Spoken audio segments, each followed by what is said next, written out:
Hello friends, आज हम CTET PRT previous year के क्वेश्चंस की प्रैक्टिस करेंगे। आज हमारा 10th एमसीक्यू है। इससे पहले मैं 9th एमसीक्यू की क्लासेस लेके आ चुकी हूँ। तो आपने अगर वो वीडियोस नहीं देखे हैं तो मेरे चैनल की प्लेलिस्ट में जाके आप उन 9 वीडियोस को भी ज़रूर देखें, क्योंकि प्रीवियस ईयर के क्वेश्चन बहुत ज़्यादा इंपॉर्टेंट होते हैं। हर नए क्वेश्चन जब भी आते हैं तो वो प्रीवियस ईयर के बेसिस पे ही आते हैं। तो आप फर्स्ट प्रीवियस ईयर को ज़रूर देखिए। ओके, आज का फर्स्ट क्वेश्चन हम रीड करते हैं। The animal that are awake at night can see our objects. हमें बताना है कि जो जानवर रात को जगते हैं वो कौन से कलर्स देख सकते हैं। ऑप्शंस है इन ऑल कलर्स, क्या वो सभी रंग देख सकते हैं। Only in black and white colours, क्या वो बस काले और सफ़ेद कलर देख सकते हैं। इन ग्रीन कलर्स ओनली, या वो खाली हरे कलर देख सकते हैं। इन रेड कलर ओनली, या फिर वो खाली लाल कलर देख सकते हैं।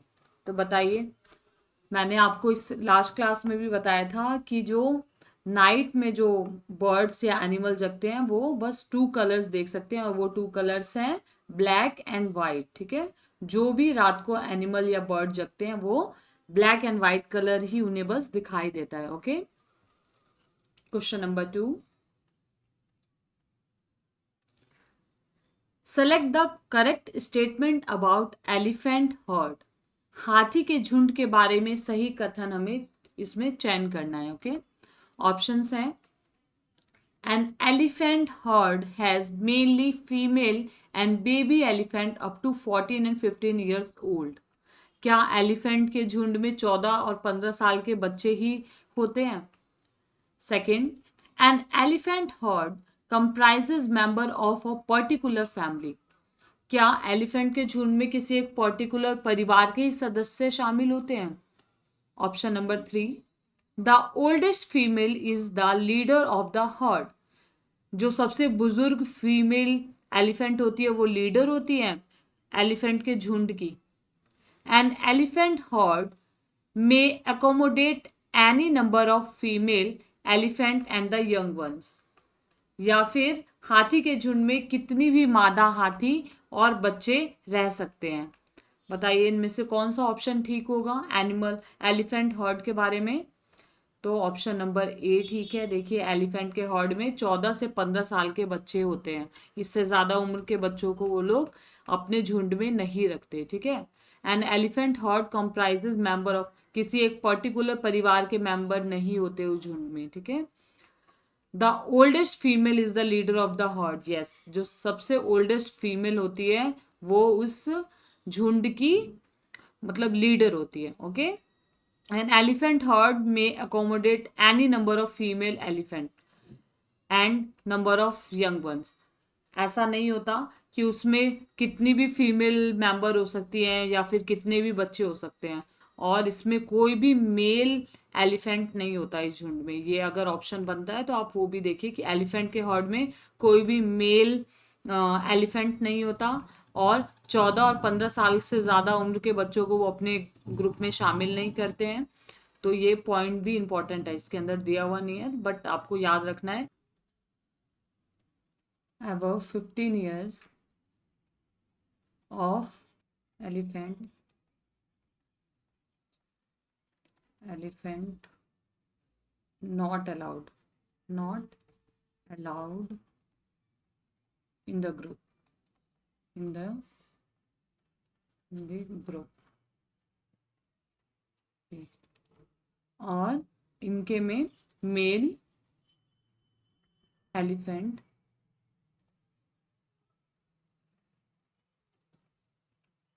is not in the group।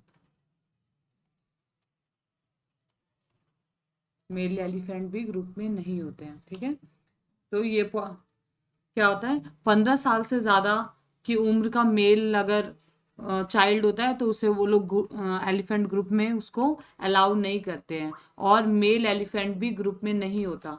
और जो सबसे ओल्ड लेडी होती है वो लीडर होती है एलिफेंट के झुंड की। ठीक है, उनके ग्रुप की। तो फिर इसका ऑप्शन क्या सही रहेगा, बी। ऑप्शन नंबर बी जो है वो ठीक है यहाँ पर। ओके,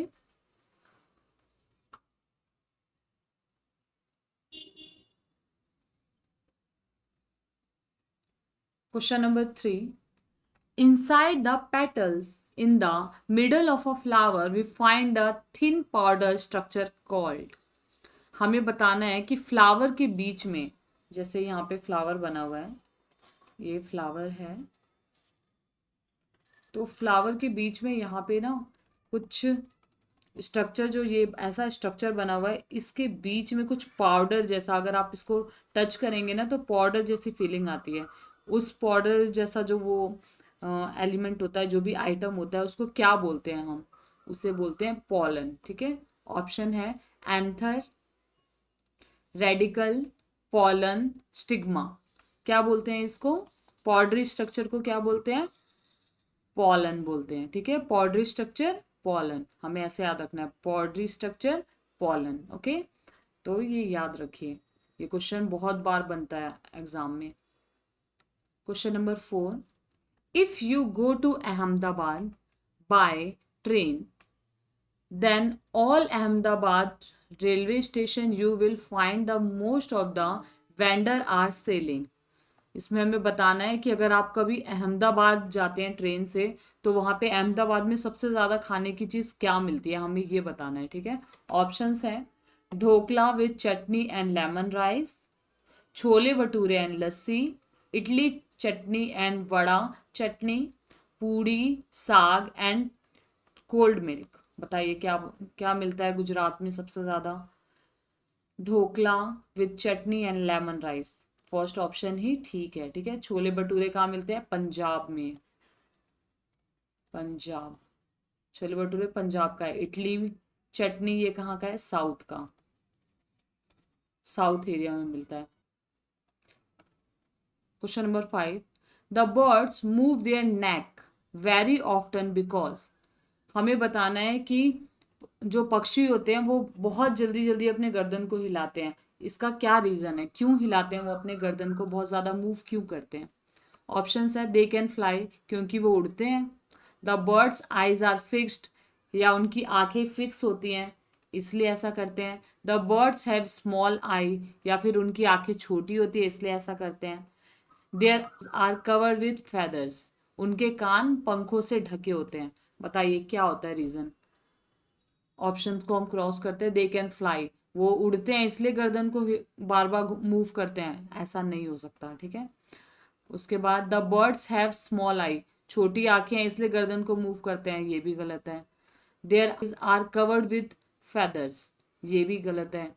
तो सही क्या है? The birds eyes are fixed, क्योंकि उनकी आंखें फिक्स होती हैं, उनकी आंखें मूव नहीं कर सकती, इसलिए वो अपने नेक को मूव करके हर डायरेक्शन में देखते हैं। ओके, और एक क्वेश्चन बनता है, कौन सा ऐसा बर्ड है जो अपने नेक को 360 डिग्री मूव कर लेता है? बताइए कौन सा बर्ड है जो 360 डिग्री अपने नेक को मूव कर लेता है? वो है आउल। आउल जो है 360 डिग्री अपने नेक को मूव कर लेता है, और उसे ब्लैक एंड वाइट कलर ही दिखाई देता है। ये क्वेश्चन बहुत इंपॉर्टेंट है, कई बार आया हुआ है आउल के बारे में। Question number 6, after diagnosis, a doctor says to a patient that it is less hemoglobin in his body. Which of the following should be eat in order to fulfill the deficiency of iron? देखिए, हमें बताना है इस question में कि एक patient को doctor कह रहा है कि उसके बॉडी में हीमोग्लोबिन की कमी हो गई है। तो हीमोग्लोबिन की कमी कैसे हम फुलफिल करते हैं? आयरन, आयरन जिन चीज़ों में होता है उन चीज़ों को खा के हम हीमोग्लोबिन को बढ़ाते हैं।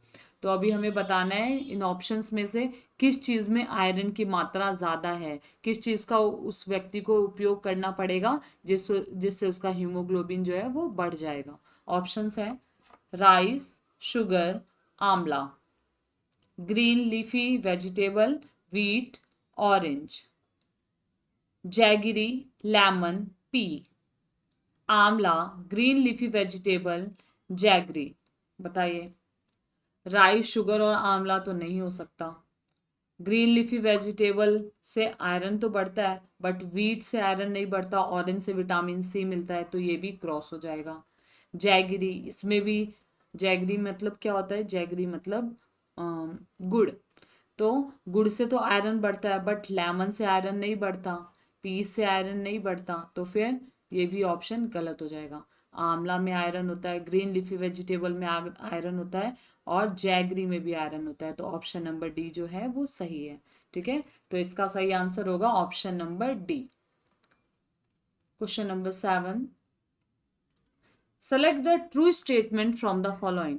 निम्नलिखित में से सही कथन को हमें चुनना है। ऑप्शंस है, elephant love to play with muddy water as it keeps their skin cool.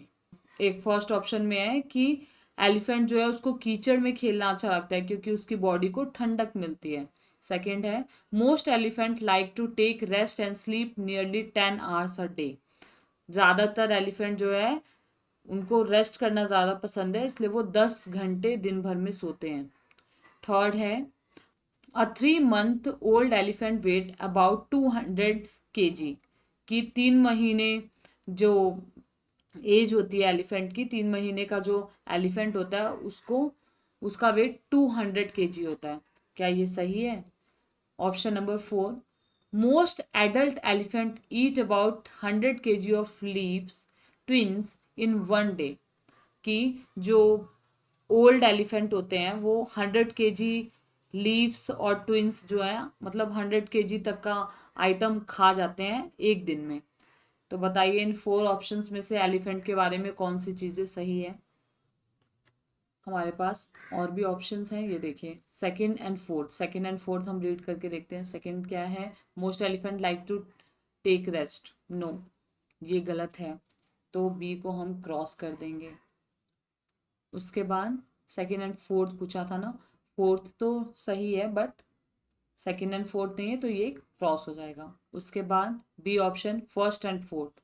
First देखते हैं क्या है, elephant love to play. Okay हाँ, एलिफेंट जो है कीचड़ में खेलना पसंद करता है ना, क्योंकि उसको ठंडक मिलती है कीचड़ में खेलने से, तो ये ऑप्शन ठीक है। और फोर्थ, मोस्ट एडल्ट एलिफेंट ईट। ओके हाँ, 100 kg तक का आइटम लीव्स ट्विंस ये लोग एक दिन में खा जाते हैं। ठीक है, एलिफेंट जो है, तो ये भी ठीक है, तो ये वाला ऑप्शन हमारा ठीक लग रहा है। लेकिन हम और भी देख लेते हैं। फर्स्ट फर्स्ट ठीक है, सेकंड सेकंड हमारा गलत है, तो ये ऑप्शन ऐसे ही गलत हो जाएगा, है ना। उसके बाद fourth option, first and third, तो फर्स्ट तो हमारा, हाँ फर्स्ट सही है, सेकंड ऑप्शन हमारा गलत है, तो ये भी गलत हो जाएगा। तो फिर हमारा ऑप्शन क्या हुआ? बी। बी जो है वो सही है यहाँ पर। ठीक है, तो एलिफेंट के बारे में हमने क्या पता चला कि वो कीचड़ में खेलता है और 100 kgs तक एक दिन में खा लेता है लीव्स एंड ट्विंस को। ठीक है, पत्तियों और टहनियों को। Question number 8, a bird make his nest high up on a tree, this bird could be. ये क्वेश्चन मैंने पहले भी आपको कराया हुआ है कि कौन सा ऐसा बर्ड है जो पेड़ के सबसे ऊपर वाली डाली पे अपना नेस्ट बनाता है? बताइए, वो सनबर्ड है, इंडियन रोबिन है, डव है, या फिर क्रो है?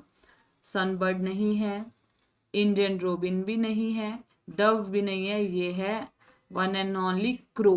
ओके, क्रो है जो कि पेड़ के सबसे ऊपर वाली टहनी पे अपना नेस्ट बनाता है। ठीक है, और इसके बारे में हम एक चीज और बताइए कि नेस्ट क्यों बनाते हैं बर्ड्स? बर्ड्स नेस्ट क्यों बनाते हैं? अगर ये क्वेश्चन पूछे तो बर्ड्स इसलिए अपना नेस्ट बनाते हैं क्योंकि वो एग देते हैं वहां पर, लेइंग देयर एग, एग्स को देने के लिए वो नेस्ट बनाते हैं।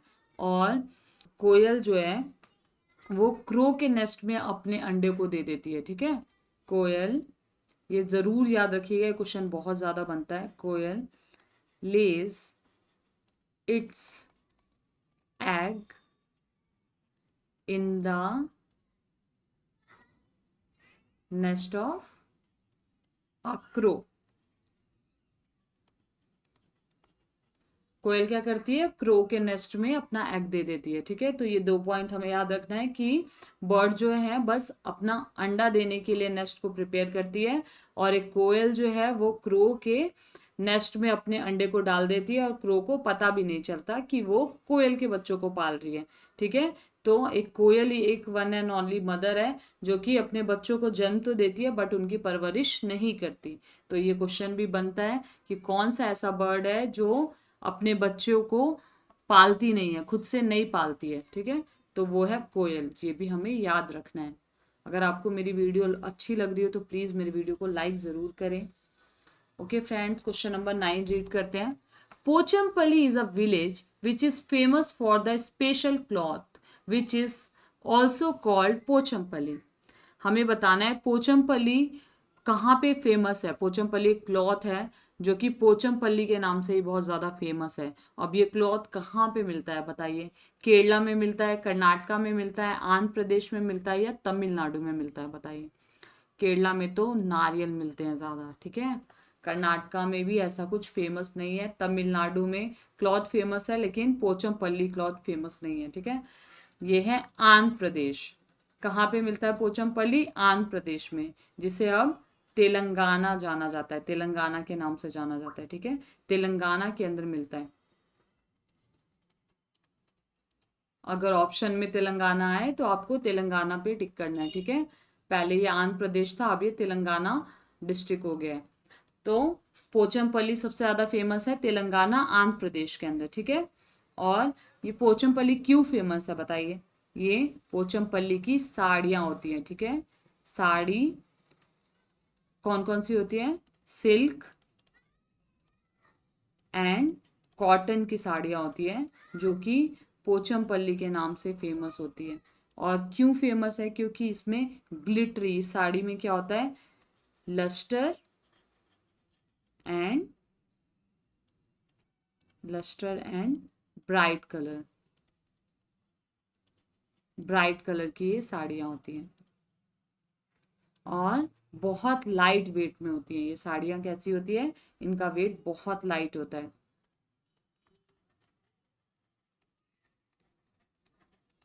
आप नोट्स लेके बैठा करिए क्योंकि ये पॉइंट्स जो बहुत इंपॉर्टेंट होते हैं, ठीक है।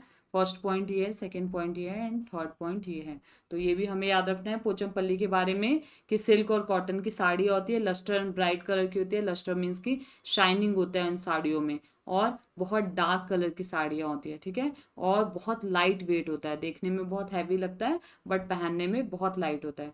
तो ये पॉइंट्स भी हमें याद रखने हैं। और आंध्र प्रदेश जो है, ये साड़ियाँ कहाँ मिलती हैं? आंध्र प्रदेश में मिलती हैं, बट अब आंध्र प्रदेश का नाम बदल के तेलंगाना कर दिया गया है। तो अगर ऑप्शन में तेलंगाना आता है तो आप तेलंगाना को भी टिक कर सकते हैं। ओके, फर्स्ट ऑप्शन आपको तेलंगाना रखना है, ठीक है। Question number 10, what is the Dead Sea? मृत समुद्र किसे कहते हैं? मैंने आपको लास्ट क्लास में भी पढ़ाया था कि डेड सी क्या होते हैं, जिसमें सॉल्ट बहुत ज़्यादा होता है, उन्हें हम डेड सी बोलते हैं, ठीक है। और डेड सी के बारे में बहुत कुछ पढ़ा था। फर्स्ट हम पहले ऑप्शन देख लेते हैं। A sea whose water is poisonous. Dead Sea इसलिए क्योंकि उसके वाटर में जहर मिला होता है। A sea which is saltiest of all ocean and seas. हर ओशन, समुद्र और महासागरों में से सबसे ज्यादा नमक इस सी में पाया जाता है, इसलिए इसको डेड सी बोलते हैं। A sea in which high and low tides are very frequent, या फिर इसमें हाई टाइड और लो टाइड बहुत ज़्यादा आता रहता है, इसलिए इसको डेड सी बोलते हैं। A sea in which it is dangerous to sail ships, या फिर इसलिए क्योंकि इसमें जहाज़ों को ले जाना बहुत खतरनाक होता है। तो बताइए क्यों इसको हम डेड सी बोलते हैं। देखिए, अगर हमने नहीं पढ़ा होता तो डेड सी के नाम से हम क्या टिक करने वाले थे? क्योंकि इसमें हाई टाइड और फिर लो टाइड आता है। अगर हम बिना पढ़े जाएंगे तो हम ये सी ऑप्शन को टिक करेंगे, लेकिन अगर हम पढ़ के जाएंगे तो हम बी ऑप्शन को टिक करेंगे। ओके, डेड सी इसलिए बोलते हैं क्योंकि उसके अंदर सॉल्ट जो है बहुत ज़्यादा होता है। और डेड सी कहाँ पर है? वो है इज़राइल में, ठीक है। ये नोट कर लीजिए, डेड सी अगर पूछते हैं कि डेड सी कहाँ पर है तो वो है इज़राइल में, ठीक है। और डेड सी में कितना सॉल्ट होता है? पर लीटर 340 ग्राम सॉल्ट होता है पर लीटर ऑफ वाटर। इतना ज़्यादा इसमें नमक होता है, ठीक है। इसीलिए इसको डेड सी बोलते हैं। डेड सी इसलिए बोलते हैं, बिल्कुल याद रखिए आप इस पॉइंट को, डेड सी इसलिए बोलते हैं क्योंकि उसमें बहुत ज़्यादा नमक होता है, ठीक है। बहुत सॉल्टी होता है वो। उसके बाद लास्ट पॉइंट हमें याद रखना है, इसमें कोई भी ह्यूमन बीइंग जो है ना वो डूबता नहीं है, ठीक है। Human do not sink in the Dead Sea. ये पॉइंट भी याद रखिए, ठीक है। डेड सी में कोई भी ह्यूमन बीइंग नहीं डूबता, क्योंकि उसके अंदर सॉल्ट बहुत ज़्यादा होता है। सॉल्ट ज़्यादा होने की वजह से उसमें डूब ही नहीं सकते हम, क्योंकि उसमें सॉल्ट ही इतना ज़्यादा है कि कोई भी चीज़ वो ऊपर ऊपर ही उसके तैरती रहेगी, लेकिन वो पानी के अंदर नहीं जाएगी, ठीक है। तो डेड सी नाम है, इसका मतलब ये नहीं है कि डेथ हो जाएगा उस पानी में जाके, ठीक है, उस सी में जाके। तो ऑप्शन नंबर बी, बी जो है इसका सही है, a sea which is saltiest of all oceans and seas, ठीक है। ओके फ्रेंड्स, तो आज की क्लास यहीं तक थी। अगर आपको मेरी वीडियो समझ आ रही हो, पसंद आ रही हो, तो प्लीज़ लाइक करिए, शेयर करिए और सब्सक्राइब ज़रूर करिए, ताकि मैं नेक्स्ट वीडियो जब भी लाऊं तो आपके पास नोटिफिकेशन आ जाए। Okay friends, bye bye.